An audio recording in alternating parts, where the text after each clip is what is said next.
In this video, we'll work through a Coulomb's law problem. Now this problem will basically be fairly complex and take you up to an A grade. 4-point charges A, B, C and D are arranged on the corners of a square of sides 25 centimeters each. If A and B each have a charge of positive 1 microcoulomb, while C and D have a charge of positive 2 microcoulombs, what is the resultant force on a charge E of a 1 microcoulomb placed in the centre of the square? Okay, so let's work through the problem. So the first thing we want to do is to write down a diagram. So here's our diagram. There's A, B, C and D all labelled in the square with E in the middle. We know the sides are 25 centimetres, which we can convert to 0.25 metres. We write in our charges from what we know in the question. Now note that 1 micro basically means 1 times 10 to the negative 6. Now this is a vector question because the forces are acting at an angle. Now all of the charges are positively charged as well as E, and as a result they repel. So we can see that E is 1 microcoulomb. So as they're all positive, they're all going to repel. Now basically there is going to be a push from the bottom in an upwards direction from both D and C, as you can see here. There will also be a push downwards by A and B, and these will be both at an angle to the charge E. Now because we're at a square and because the forces are the same, they're all going to be at 45 degrees to E.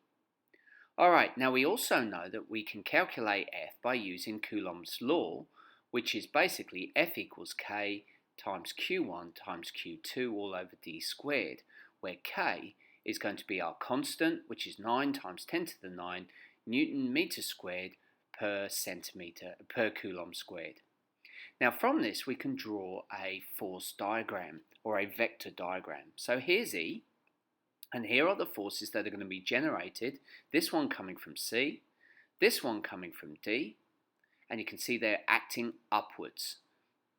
We're also going to have forces acting downwards by B and A. So you can see they're acting at 45 degrees to E in each case. Now note that the arrows are slightly bigger for C and D than B and A, and this is basically because C and D have charges which are going to be double that of B and A due to the forces being double. Okay, so basically now what we're going to look at is we're going to look at how we can calculate D, because D is our unknown at this moment. We know K, we know Q, but we want to find D. Now as it's a square, all of the distances at 45 degrees acting on E are going to be the same because E is in the centre. So we can see here, if we just look at A and B, we know that the distance here is 0.25.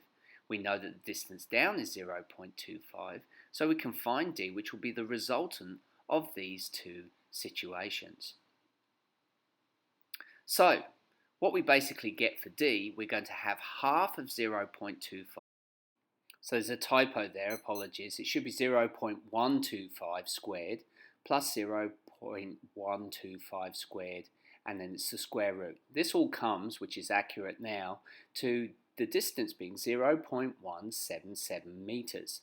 So that is the distance at 45 degrees from A to E, B to E, C to E, and D to E. So now we know the distance, we can now calculate the force. Now the force from A to E is K QA times QE, the charge of A and the charge of E. So it's 9 times 10 to the 9 times the charge of QA times the charge of QE squared. But note that both A and E have the same charges of 1 microcoulomb. So that's why I've got 1 times 10 to the negative 6 all squared.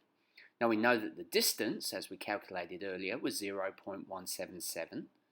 So that means we square that as well. And as a result, the force that will be generated at 45 degrees on E will be 0.29 newtons. Now as charge B is the same as A, it will also be 0.29 newtons. There's no change there, just a different direction. C and D are double the charge of A and B. So as a result, the force will be double the charge. So as a result, we can calculate the force for C being 0.29 times 2, which equals 0.58 newtons, and that will be the same for D because it's the same charge as C.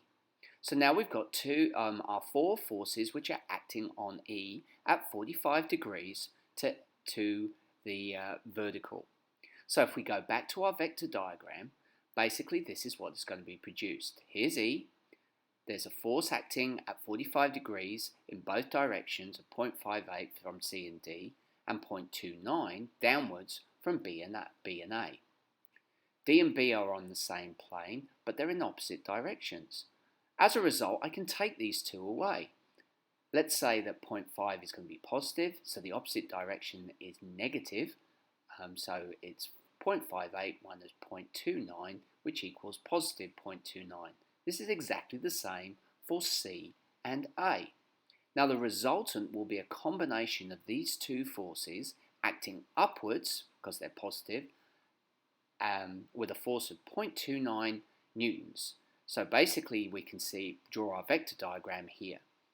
Here's our resultant force, and we've got our two forces which applied together produce this resultant force, one from vector D and A, one from vector C and B, both at 0.29 newtons at 45 degrees.